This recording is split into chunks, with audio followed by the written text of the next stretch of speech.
Bismillahirrahmanirrahim. Assalamualaikum warahmatullahi wabarakatuh.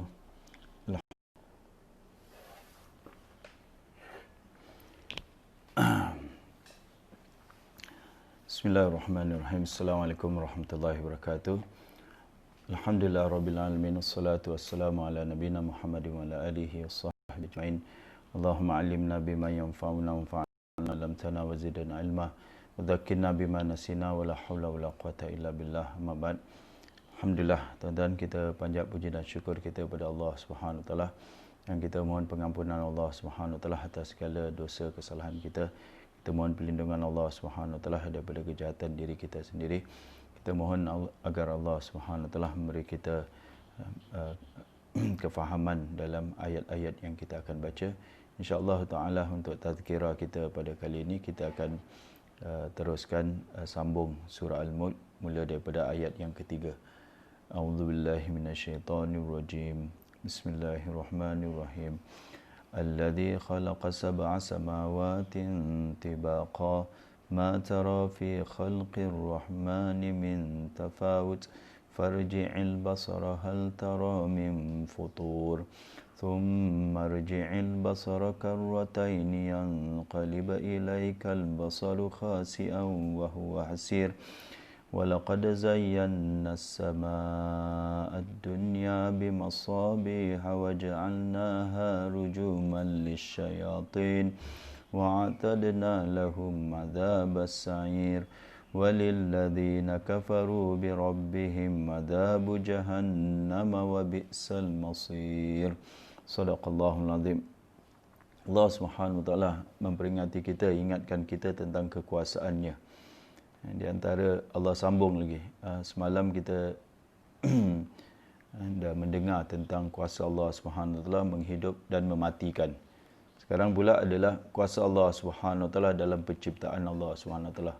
Jadi Allah Subhanahu Wa Taala terangkan kita cara Allah Subhanahu Wa Taala mencipta ciptaan dia. Dan ciptaan dia yang terbesar sekali yang depan kita ni adalah langit lah. Mana ada perkara yang lebih besar lagi kita melihat melainkan langit. Allah Subhanahu Wa Taala cerita alladzi jelaskan di sini tentang kekuasaannya. Alladzi khalaqa sab'a samawatin tibaqa. Dia telah menjadikan 7 petala langit yang berlapis-lapis, bertingkat-tingkat. Ulama tafsirkan satu tingkat ke satu tingkat makan dalam masa 500 tahun. Itu kiraan akhirat untuk sampai satu tingkat ke satu tingkat. Jadi bertingkat-tingkat langit ni ada 7 tingkatan langit. Kemudian ini kekuasaan Allah Subhanahu Wa Taala. Kemudian Allah Subhanahu Wa Taala berfirman, ma tara fi khalqir rahmani min tafawut. Kamu tidak akan dapat melihat pada ciptaan Allah ni sebarang ketidakseimbangan, yang kita cakap ketidakseimbangan dan tidak munasabah. Semuanya perfect lah kita nak cakap. Semuanya perfect. Farji'il basara hal tara min futur. Allah Subhanahu Wa Taala perintah manusia, ulang pandangan kamu. Ulang pandangan kamu, dapatkah kamu melihat ada kecacatan. Ini kita tengok sifat sempurna Allah Subhanahu Wa Taala. Bila dia menciptakan ciptaan, di sini adalah langit, dia challenge kita, dia cabar kita untuk lihat kalau ada kekurangan. Manusia bila cipta apa saja, tuan-tuan, manusia ni dalam penciptaan dia, apa saja penciptaan dia, dia tak offer atau dia tak challenge manusia. Cakaplah proton keluar kereta baru. Okey tak lain ni? Masih lagi terputus-putus tak ni? Tapi begitulah, kita tak boleh buat apa-apa, tak boleh adjust tuan-tuan.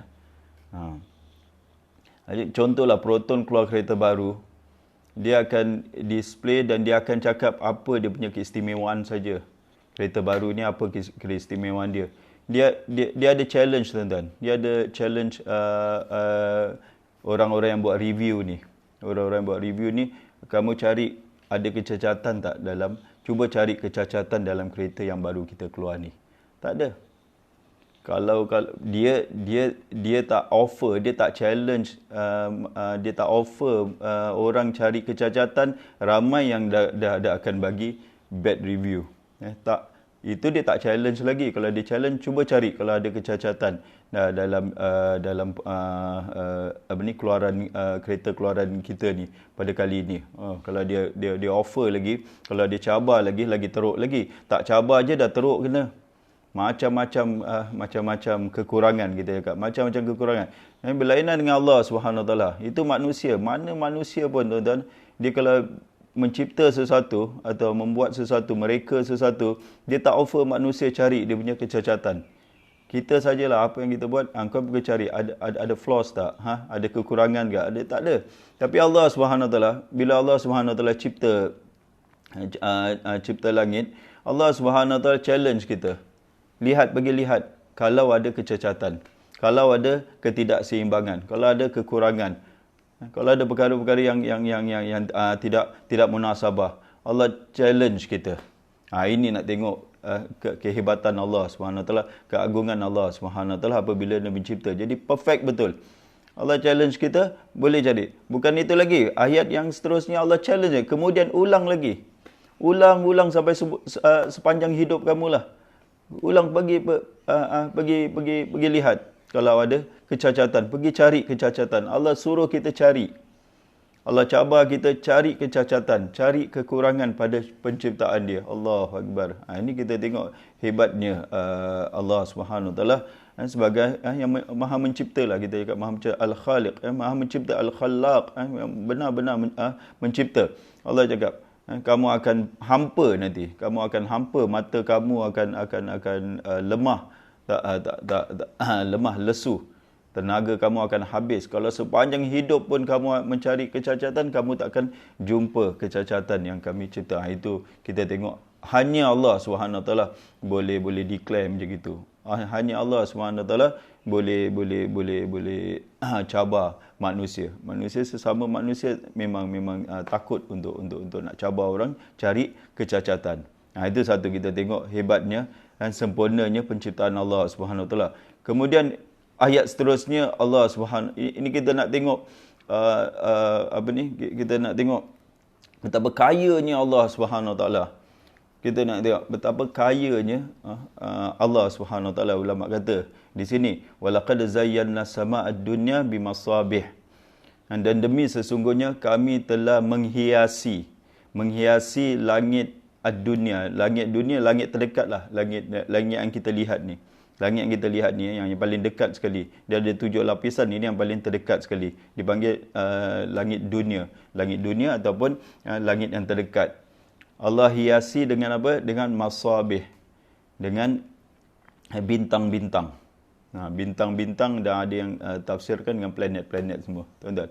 Kenapa saya cakap ini kayanya Allah Subhanahu Wa Taala? Bintang-bintang ni, Allahu Akbar. Bintang-bintang yang satu ada dalam internet, tuan-tuan. Dia tunjuk, saintis lah. Kita tak kaji ni. Saintis kaji. Bintang yang terbesar yang mereka temui, saiz dia macam gini, tuan-tuan. Saiz dia besar sekali. Compare tu, dia bintang dia gini. Compare tu matahari. Matahari satu dot aja. Bukan dunia, bukan bumi. Bintang dia macam gini besar. Matahari dia satu dot aja. Bayangkan, belum nak compare dengan bumi lagi. Matahari dengan bumi dah kecil dibandingkan. Ini bintang, dan dia cakap ada jutaan dah. Galaksi ini dipenuhi dengan bintang, ada millions of stars lah, kita kata gitu. Dan besar dia, saiz dia satu hal. Dan kemudian banyaknya bintang di langit tu. Tapi bintang-bintang ni semua Allah Subhanahu Wa Taala, kita kata kaya betul Allah. Bintang ni perhiasan saja, tuan-tuan. Bayangkan perhiasan aja. Perhiasan aja, tak ada apa. Macam kalau orang ni kaya sangat, dia punya perhiasan tu, contohlah, kalau saya kaya sangat, saya punya jam ni dibuat daripada diamond, permata, atau dibuat daripada emas. Kita tengok, Ini jam dibuat daripada apa? Jam aku hias jam ni dengan emas-emas. Biar betul emas-emas. Orang emas simpan. Emas simpan atau hiaskan tangan pada tubuh pada. Dia jam dia emas. Itu kaya kan. Perhiasan dia adalah benda yang kita lihat hebat. Ini Allah SWT. Bintang ni yang kita kalau kita tak lihat bintang lah, kita tengok kita punya pastime ni, kalau orang Arab dulu dia lihat bintang malam hari, dia tak ada TV, tak ada internet, jadi malam hari mereka akan tengok bintang, mereka akan perhatikan bintang. Kita tengok bintang-bintang di TV. Kita pula ada TV, bintang yang tak luar kita tengok, kita akan tonton bintang yang di TV pula, bintang-bintang stars lah, superstar apa star semua kita akan gitu yang kita suka tengok. Jadi kita agak bintang-bintang ni, bintang-bintang yang hebat ini semua Allah Subhanahu yang saintis lah yang sekarang ni takjub. Saintis orang paling takjub sekali dengan bintang-bintang ni adalah orang yang kaji bintang lah. Orang kaji bintang, orang kaji bintang, mereka takjub, kagum dengan ciptaan Allah. Padahal Allah cakap itu perhiasan saja. Allahu Akbar. Itu perhiasan saja. Jadi bintang ni tak ada apa-apa. Allah cipta, apa guna dia? Ada 3 kegunaan saja. Di dalam ayat ni Allah sebut 2. Pada ayat yang lain Allah sebut 1. Satu untuk dihias. Pasal apa tuan-tuan? Kalau malam kan, kalau langit kalau malam tak ada bintang, tak nampak cantik. Tak nampak tak cantik. Ada bintang, Allahu Akbar. Kalau kita di tepi pantai ke di Mersing ke, kita lihat bintang yang banyak sekali di malam hari, Allahu Akbar. Nampak baru cantik. Sama jugalah macam kalau tempat yang gelap, tak ada lampu, tak ada lampu-lampu, tak nampak cantik. Sini Allah SWT hanya nak hiasi langit saja. Itu saja nak hiasi langit. Tujuan kedua adalah wal ja'alnaha rujuman lisyayatin, dan kami jadikan bintang-bintang ini punca, rejaman terhadap setan-setan. Setan yang mana? Setan-setan yang nak cari maklumat. Hackers lah kita panggil lah. Setan-setan hackers ni yang pergi ke langit itu untuk nak dengar perbualan malaikat. Jadi mereka akan direjam. Saya tak nak panjangkan sini. Tuan-tuan boleh bacalah apa meteor lah. Banyak tafsiran moden lah. Macam mana syaitan direjam. Tapi itu hanya tafsiran saja. Hakikatnya kita tak tahu macam mana daripada bintang-bintang ini direjam kepada setan-setan daripada bintang ini. Jadi kita nak cakap itu tujuan kedua Allah SWT jadikan bintang. Tujuan ketiga dalam ayat yang lain untuk sebagai dia punya GPS lah. Kita cakap orang dulu punya penanda arah, kita cakap untuk dapat panduan. Bila mereka musafir tu, mereka akan base kepada bintang-bintang. Itu je 3 tujuan aja yang Allah sebutkan dalam Quran. Padahal bintang ni kalau nak cipta ni bukan mudah lah, bagi manusia lagi tak mudah lagi. Bintang ni. Tapi Allah SWT, ini hebatnya Allah SWT, benda-benda ni sebagai perhiasan saja. Kemudian bila Allah dah masuk tentang syaitan-setan ni, setan-setan pengacau ni, setan ni yang dapat maklumat, dia cari maklumat, dia nak hack maklumat dari malaikat ni, perbualan langit. Dia nak sampaikan kepada siapa tuan-tuan? Kepada dia punya ejen dia. Dia akan ambil maklumat tu macam hackers nak bila dah hack maklumat ni, dia akan sampai kepada bos dia, kepada kawan-kawan dia lah, atau apa ni, sekutu-sekutu dia. Siapa dia punya sekutu ni, setan ni? Allah SWT jelaskan pada ayat yang sebelum itu Allah cakap kami sediakan bagi setan-setan ini yang jahat ni, yang pencuri maklumat ini, neraka jahanam yang menjulang-julang, neraka yang menjulang-julang. Kemudian terus ayat tu kait dengan walilladzina kafaru, dan orang-orang kafir pun, orang-orang kafir. Jadi setan ni biasa dia akan sampaikan maklumat dia ke tok dukun, ahli-ahli sihir, tok bomo, Mereka ni kafir semua. Tok bomo ke, ahli sihir ke, apa saja, mereka kan dihukumkan kafir. Ulama-ulama dalam buku dosa-dosa besar Zahabi dan ramai ulama hukumkan orang-orang yang ahli-ahli sihir ni adalah kafir berdasarkan firman Allah wattaba'u ma tatlu syayatinu ala mulki Sulaiman wa ma kafara Sulaiman walakinna syayatina kafaru. Syaitan ini adalah kafir, yu'allimunan nasa sihra, mereka mengajar sihir. Jadi orang yang mengamalkan sihir ni hakikatnya mereka ni adalah kafir.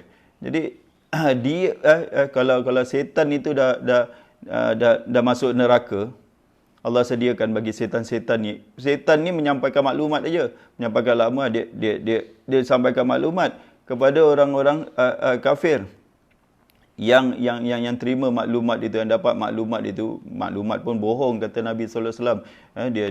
Dia akan satu dua je yang betul, lain-lain semua dia bohong. Bagi orang-orang kafir juga, bagi yang ejen ni lah, bagi yang ejen ni dan yang seumpamanya, semua orang-orang yang tidak menyembah Allah Subhanahu Wa Taala, yang tidak mengakui ketauhidan Allah Subhanahu Wa Taala dan tidak menyembah Allah Subhanahu Wa Taala, itu orang-orang kafir. Termasuklah yang bomo-bomo ni semua. Walladzina kafaru bi rabbihim adzabu jahannam, dan bagi orang-orang kafir, orang yang kufur ni, mereka akan dapat azab neraka jahannam. Wabi'sal masir, itulah seburuk-buruk tempat kembali. Jadi kita kalau pandang tuan-tuan, kita lepas ni ayat tentang neraka, kita kalau pandang orang-orang kafir ni, orang-orang yang jahat ni, mereka akan diazab di dunia lagi, mereka akan diazab.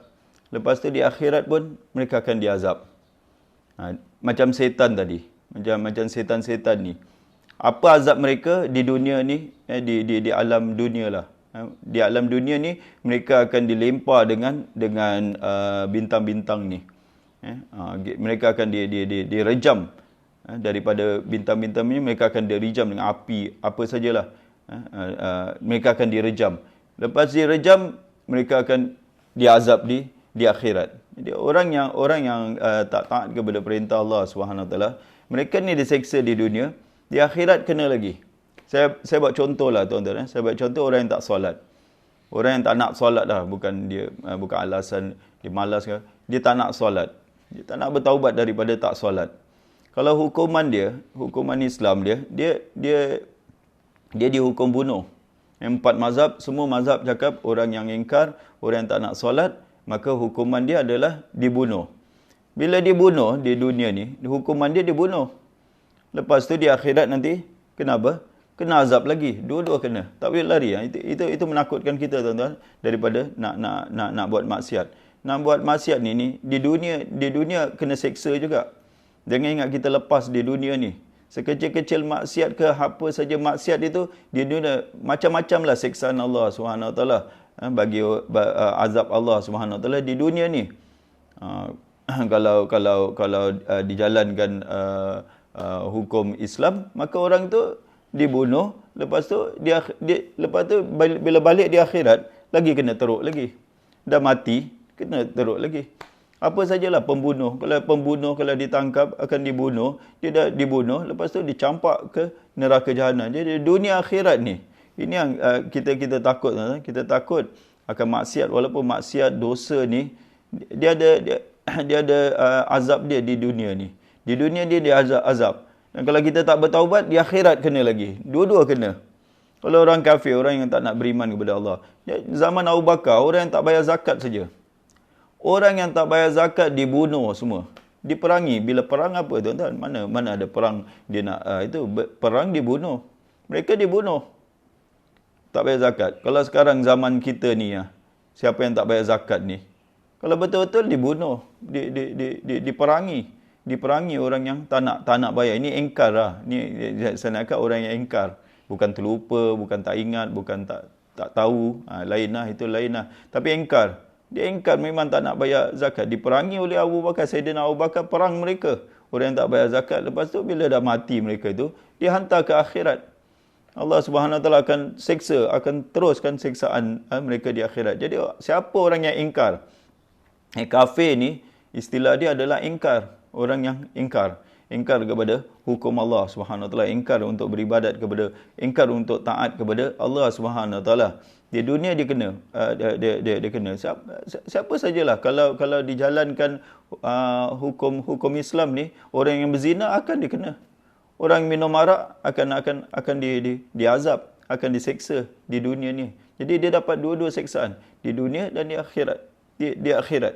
Di akhirat pula Allah jelaskan, idza ulqu fiha, bila mereka campak. Jadi pintu-pintu neraka ni dia bukan macam pintu kita masuk gini, bukan macam pintu syurga masuk gini. Dia ada pintu-pintu dalam neraka, tapi pintu dia dari atas. Sebab itu dicampak. Macam mana nak campak gini? Dicampak dari atas. Dicampak idza ulqu fiha, dicampak ke dalamnya. Sami'u, mereka ni orang-orang yang dicampak ni akan mendengar, mereka akan mendengar apa? Suara jeritan. Sami'u laha, dia akan dengar suara jeritan siapa ni tuan-tuan? Ada dua tafsiran lah, tapi yang masyhur adalah neraka menjerit. Bila sampai je neraka, bayangkan kita kalau orang menjerit depan kita, orang-orang nak pukul kita, menjerit kita, jerit kepada kita, belum pukul lagi, baru jerit aja. Biasa wrestling macam gitulah, dia jerit gitu je, belum lagi bergasak lagi. Jadi masuk aja neraka dah jerit. Lagi satu tafsiran adalah jeritan ahli neraka. Dia mendengar jeritan ahli neraka, menjerit-jerit ahli neraka.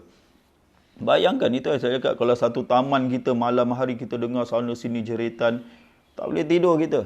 Takut kita orang menjerit. Ini neraka, dua-dua apa ni tak seronok lah. Dua-dua tak seronok. Bila masuk aja neraka menjerit-jerit, kuat meraung-raung, marah sangat, neraka marah sangat. Orang jerit ni kerana marah sangat. Dan wahiyat tafud, dan sedangkan neraka ni dalam keadaan menggelegak tu, mendidih. Ini tak digunakan. Mana ada api neraka ni bukan air tuan-tuan. Neraka ni api mendidih. Pernah lihat api mendidih? Tak benar kita. Macam mana nak bayangkan ayat ni? Api mendidih. Ada api mendidih. Tutup api dah mendidih. Mana ada api mendidih pula? Air dah mendidih, api. Jadi ulama cakap dia punya apa ni? Allah nak gambarkan neraka ni bila orang tu dicampak di atas, dari atas dicampak. Jadi dia mendidih. Macam kita campak kacang hijau lah. Kacang hijau dalam periuk yang mendidih dengan air. Jadi dia turun naik. Kan betul tak? Kalau kita campak beberapa biji kacang hijau, dia akan turun naik pada air yang mendidih. Jadi kalau mereka dicampak saja, dia mendidih. Jadi dia belum land bawah tuan-tuan. Dia akan turun naik mendidih. Kena bakar oleh neraka. Ya Allah, na'udzubillah min zalik. Kita mohon Allahumma inna na'udzubika minan nar. Kita mohon kepada Allah SWT jauhkan kita daripada neraka. Itu satu. Kemudian Allah sambung lagi, takadu tamayyazu minal ghaiz.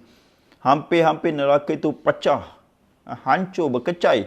Kerana apa? Ghaiz. Ghaiz macam kita cakap, betul-betulnya marah. Ghaiz ni lebih bukan marah lagi, mengamuk. Kerana mengamuk itu. Marah sangat neraka ni. Neraka ni marah kenapa tuan-tuan? Neraka ni marah. Kata ulama, kerana Allah marah. Neraka ni marah. Allah marah dengan orang ni. Orang-orang yang ingkar kepada Allah SWT. Allah murka dengan mereka di akhirat lah. Di akhirat, Allah akan murka dengan mereka. Sebab itu tak ada belas kasihan Allah SWT kepada orang-orang yang ingkar. Jadi Allah marah dengan mereka, murka dengan mereka. Perintahkan mereka masuk dalam neraka. Neraka ni kerana Allah marah, dia pun marah juga. Dia pun marah. Jadi kerana Tuhan marah dengan orang-orang ni, Allah murka dengan orang-orang ni. Macam mana tuan-tuan? Kalau seorang itu balik pulang ke apa ni? Ke hadapan Allah SWT, pulang kembali kepada Allah SWT dalam keadaan Allah murka dengan dia. Kalau Allah murka dengan dia, semua makhluk akan murka dengan dia, akan marah dengan dia. Bagaimana dia nak masuk kubur, tuan-tuan? Kita nak masuk kubur. Kalau kita mati dalam keadaan Allah murka dengan kita, Allah tak rida kita. Ingat Munkar dan Nakir akan rida ke dengan kita? Kalau dah keluar result lah, orang ni dia mati dalam kemurkaan Allah Subhanahu Wa Taala. Dia tidak mendapat keridaan Allah Subhanahu Wa Taala. Kan ya ayyatuhan nafsul mutmainnah irji'i ila rabbiki radiyatan mardiyah. Pulanglah kepada Allah dalam keadaan Allah rida. Itu kalau nafsul yang mutmainnah, jiwa yang tenang. Tapi jiwa yang khabithah, jiwa yang buruk, jiwa yang jahat, balik bukan mendapat keridaan Allah SWT, balik dapat kemurkaan Allah SWT. Kalau Allah dah murka, habis malaikat-malaikat semua murka. Apa dalam kubur, dia nak berlembut ke apa malaikat dalam kubur, habis kita dibelasah. Kubur dah kecil, mana nak lari. Allahu Akbar. Belum lagi di akhirat. Jadi di akhirat neraka ni macam nak pecah ni. Marah betul dengan orang ni. Bayangkan neraka ni hidup, tuan-tuan. Dia ada perasaan marah dia. Sampai macam nak pecah. Bayangkan kita dalam satu bangunan yang bergegar macam nak pecah macam gitu. Seronok tak, tuan-tuan? Kita akan cabut lari. Ni nak cabut lari mana? Dalam neraka. Sana ada neraka dengan syurga je. Confirm tak masuk syurga. Jadi nak lari pun dalam neraka. Dah kena campak dalam neraka ni. Ini satu gambaran yang yang menakutkan kepada kita. Kalau tak takut pun itu hati kita keras lah. Kena baca ayat ni ulang-ulang kali. Setiap kali kita baca, kita imajinasikan bagaimana. Jadi kullama ulqiya fiha faujun sa'alahum. Ini dia. Kenapa mereka masuk neraka, tuan-tuan? Allah bukan ceritakan tentang neraka je, tapi Allah ceritakan sebab. Setiap kali sekumpulan besar daripada mereka dicampakkan ke dalam neraka, bertanyalah penjaga neraka. Neraka ada 19 warden. Tak banyak neraka ni. Malaikat Zabaniyah ni 19 saja, 19 malaikat saja. Neraka tu besar sangat. Neraka, nak cakap besarnya neraka, matahari dan bulan pun dicampak dalam neraka nanti. Di akhirat nak cakap neraka ni besar sangat. Matahari pun dicampak dalam neraka, bulan pun dicampak dalam neraka. Itu nak cakap besar sangat. Tapi dia punya warden dia 19 orang aja. 19 malaikat je. Ditanya oleh malaikat-malaikat ini, penjaga-penjaga neraka akan tanya, alam ya'tikum nadhir. Ini sebagai taubikah. Bukan pertanyaan dia, lembut je. Tidak, macam contohlah kita baca ayatnya. Tidakkah kamu pernah didatangi seorang rasul pemberi ingatan dan amaran di dunia dahulu? Bukan pertanyaan malaikat tu macam gitu. Sedap je, lembut je malaikat tanya. Tidakkah pernah? Bukan. Contohlah, taubik ni macam mana, tuan-tuan? Taubik ni macam kita jalan dengan anak kita. Ada longkang, ada longkang, kita cakap, hati-hati ada longkang. Kita bagi peringatan dengan dia. Hati-hati, jalan betul-betul. Jangan lari tepi longkang. Jangan main-main tepi longkang. Dia jalan juga tepi longkang. Dia main-main tepi longkang. Terus termasuk dalam longkang. Termasuk. Kita pergi tempat anak kita tu. Bila dia dah termasuk dalam longkang, kita cakap macam mana? Anak, kan bapak dah cakap, jangan main tepi longkang. Macam gitu ke? Tak ada, macam mana? Kita punya mengamuk. Kita akan cakap, kan bapak nak cakap, kita akan marah, kan bapak nak cakap berkali-kali, marah betul kita. Macam gitulah dia punya tone ni. Malaikat akan menemplak mereka lah. Taubik tu adalah menemplak mereka. Tidakkah pernah datang rasul pemberi peringatan kepada kamu? An-Nadhir ni, orang memberi peringatan kepada kamu dan amaran di dunia. Mereka mengaku, tuan-tuan. Jawab juga. Dia jujur mereka. Di akhirat tak ada apa nak sembunyi lagi. Di dunia bolehlah pusing sana, pusing sini. Di akhirat mereka bala. Bahkan ada. Qad ja'ana nadhirun fakadzabna. Tengok. Sungguh telah datang kepada kami rasul. Pemberi peringatan, fakadzabna. Kami dustakan rasul itu. Kami tolak, kami reject. Kami tak dengar. Cakap dia, wa qulna ma nazzalallahu min syai', dan kami berkata jangan tipulah, Allah tak turunkan apa-apa pun. In antum illa fi dhalalin mubin. Kamu ni semua ni dalam kesesatan yang nyata. Ayat ni beri pengajaran kepada kita. Ini ayat ni, kalau bahasa kita sekarang ni, ini contoh ayat ni tafsiran dia, Rasul datang kepada mereka. Mereka mendustakan, mereka tak percaya cakap Rasul itu. Rasul itu akan baca ayat-ayat Allah Subhanahu Wa Taala tentang azab, tentang siksaan kalau mereka teruskan dalam kesyirikan mereka atau dalam kekafiran mereka atau dalam kemaksiatan mereka. Rasul itu akan beri ingatan dengan ayat-ayat Allah. Dia kata jangan bohonglah, Allah tak turun apa-apa. Dia punya tafsir macam gitu. Bahasa kita sekarang tuan-tuan, kalau ada orang yang nak nasihatkan, ulama-ulama lah nak nasihatkan orang-orang moden sekarang ni, dia akan cakap, don't try to act like God lah. You're not God. Don't act like God lah. Betul tak tuan-tuan? Don't act like God lah. Kalau kita cakap, nanti kalau ada ulama atau ustaz cakap ini akan masuk neraka, dia cakap, ustaz ni try to be like God lah. Wah, he determine who go to hell, who go to paradise lah. Wah, dia akan sindir. Dia akan sindir ustaz-ustaz ni atau ulama-ulama ni macam, so ulama dia ingat dia Tuhan ke apa? Bila dah diberi nasihat dia ingat dia Tuhan ke apa? Padahal yang ulama ni baca ayat-ayat Quran. Ayat-ayat Quran, tapi dia akan sindir. Ini biasa mana tuan-tuan? Di Parlimen Malaysia pun orang cakap macam gitu juga. Don't act like God lah. Jangan ingat engkau Tuhan lah. Jangan ingat engkau Tuhan lah boleh itu. Padahal yang dia baca ni ayat Quran. Itu mereka cakap. Lepas tu dia kata in antum illa fi dhalalim mubin. Tadi kalau kita belajar bahasa Arab, Rasul itu seorang.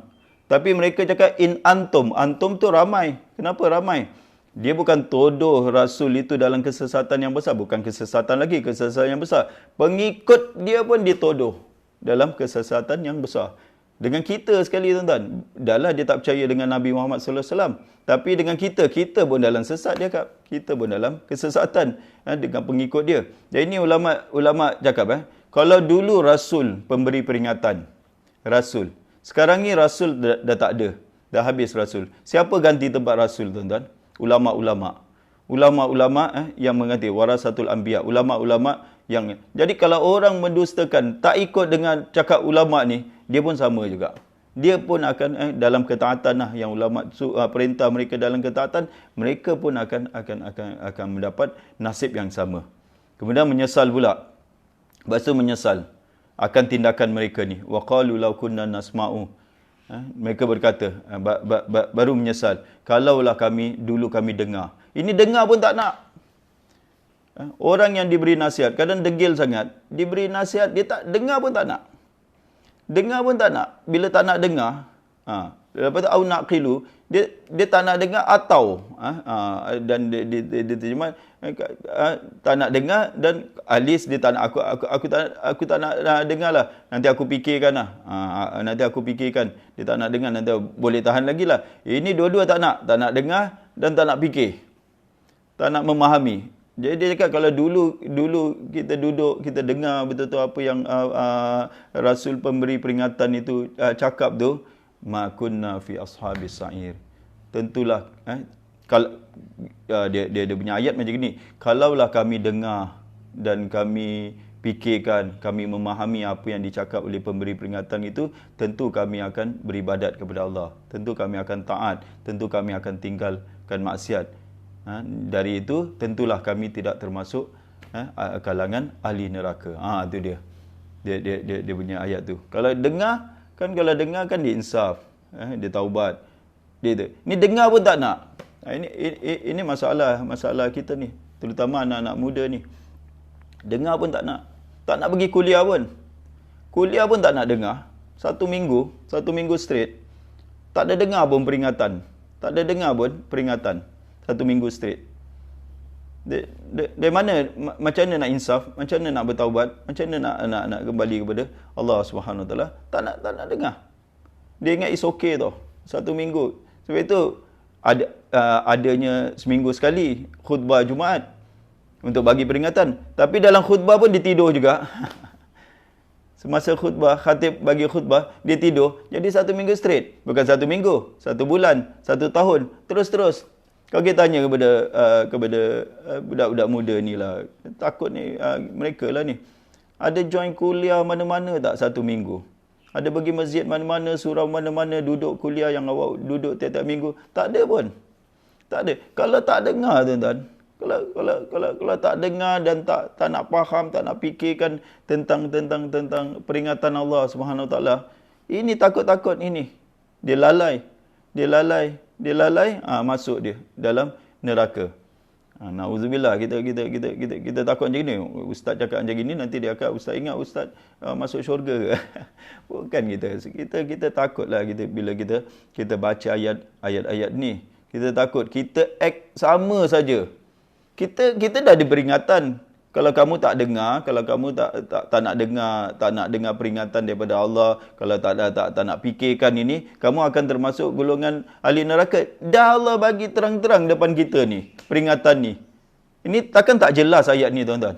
Takkan tak jelas. Kalau tak nak dengar peringatan, kalau tak nak fikir, tak nak faham peringatan ini, tentulah kamu akan masuk ke dalam neraka. Kan itu aja, senang aja nak cakap. Kan ayat atas tu peringatan. Nak Rasul ini atau ulama beri peringatan kepada kita.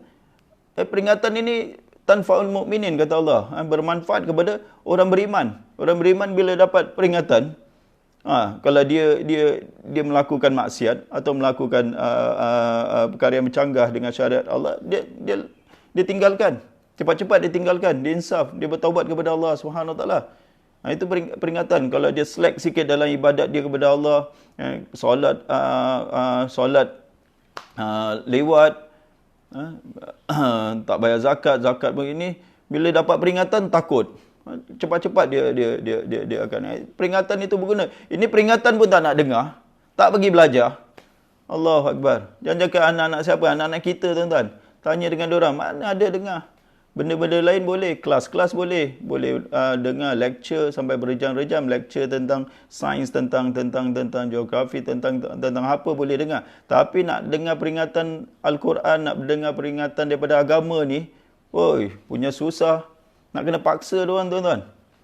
Nak kena belanja diorang, nak kena buat apa sajalah untuk nak tarik diorang. Saya kadang belanja, tuan-tuan. Kadang kena bayar, bagi dia duit. Bagi dia duit untuk dia duduk kuliah. Ini anak ustaz ni, macam gitu. Kena bagi duit, kena bagi itu. At least don't duduk dalam kuliah tu. Jadi ini kita tahu, ini ciri-ciri yang akan membinasakan manusia sehingga masuk ke dalam neraka. Tak nak dengar, tak nak memahami tentang peringatan Allah Subhanahu Wa Taala. Kemudian Allah Subhanahu Wa Taala cerita kisahkan berita fa'tarafu bidzunubihim. Akhirnya mengaku mereka, iktiraf mereka, mengaku akan dosa mereka. Itu fasuqqal li ashabis sa'ir.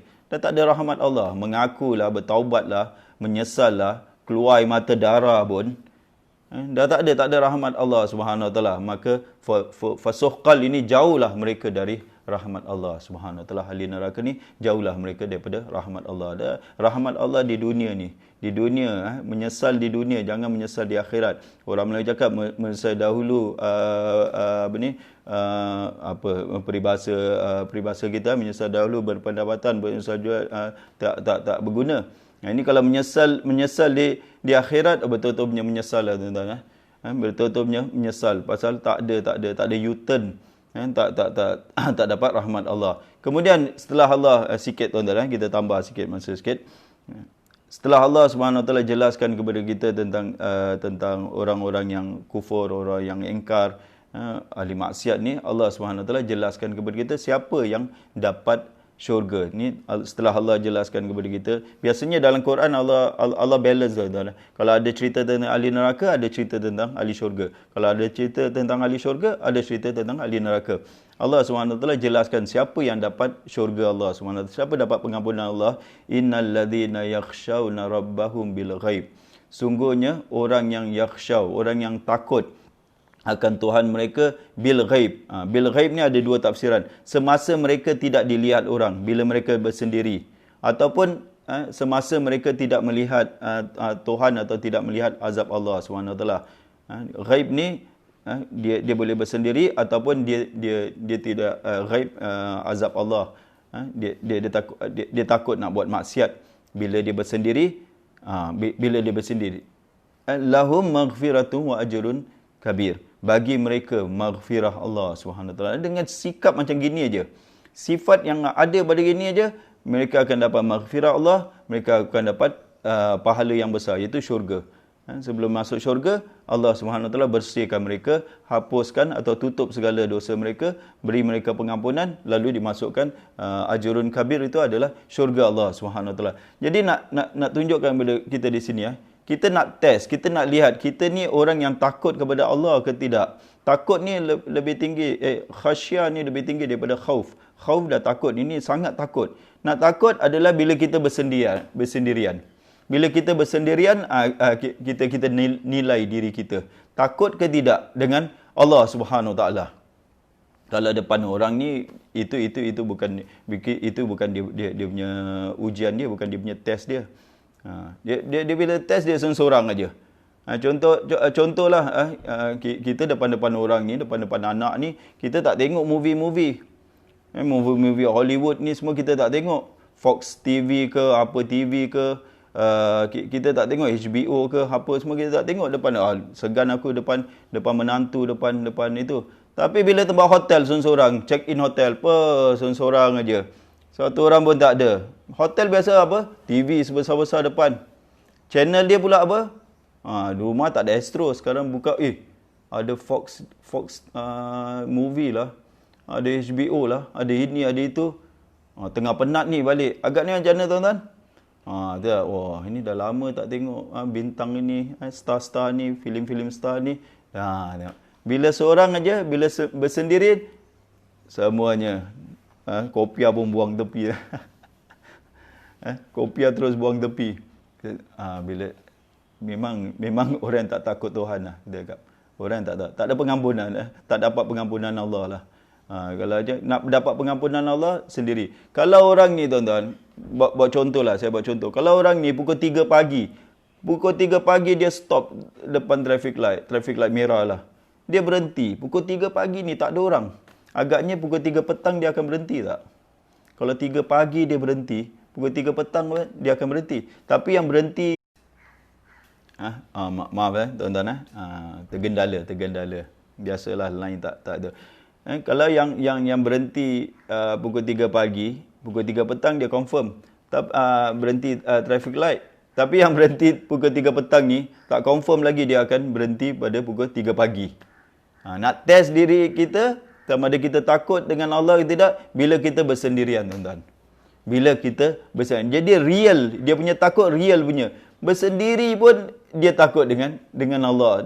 Kata ulama, ayat ni macam bila dia bersendiri pun dia tak buat maksiat. Ada godaan juga. Bukan bersendiri tak ada godaan, bukan masuk hotel yang tak ada TV, tak ada apa. Lepas tu tengok aku taat kepada Allah. Memanglah tak ada apa-apa pun.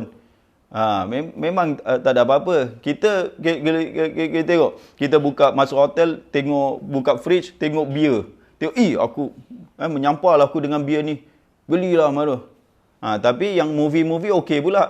Kenapa pula tak menyampah pula? Dengan aktor-aktor yang seksi ni tak menyampah pula. Tadi beer dia menyampah pula. Tengok beer tak boleh tu. Menggoda tak? Beer tu menggoda. Tuan-tuan, perempuan, tuan-tuan digoda tak oleh beer? Can beer dalam fridge tu. Kalau masuk hotel. Tak tergoda, tak ada apa-apa. Itu tak ada mark lah. Kita cakap, aku takut dengan Tuhan, aku tak minum bir. Mana ada beer pun tak menggoda engkau. Apa? Itu tak. Yang mark tu, yang point tu adalah TV, benda-benda yang itu. Wah, internet pula laju pula. Wi-Fi ni sini. Malam ni tengok movie lah. Tengok ini. Itulah. Itu yang menggoda tu. Jadi, kalau kita tak takut kepada Allah SWT semasa kita bersendirian itu, itu dia punya benchmark lah kita cakap.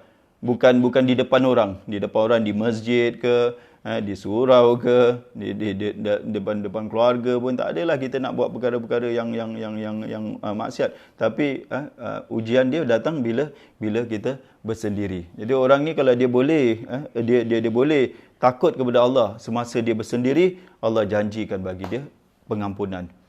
Jadi maksud contohlah dia senario dia macam gini. Dia sedang bersendirian, dia digoda untuk melakukan maksiat. Contohlah digoda untuk tengok TV. Dia tak tengok TV. Malam tu dia tidur dapat pengampunan Allah SWT.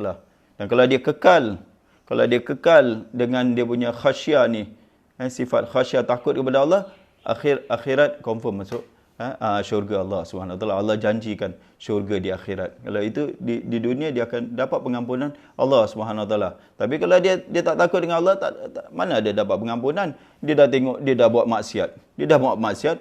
Melainkan lepas tu dia bertaubat. Kalau dia tak bertaubat, tidur pun dalam dalam keadaan maksiat, tak dapat pengampunan Allah SWT. Itu makna dia, maksudnya.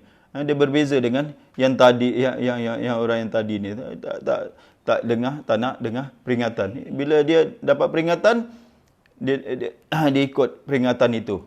Dan test dia adalah bila dia bersendirian. Moga-moga Allah SWT masukkan kita dalam orang yang takut kepada Allah SWT bila kita bersendiri. Amin ya rabbal alamin. Aqulu qouli hadza astaghfirullahal azim li wa lakum. Assalamualaikum warahmatullahi wabarakatuh.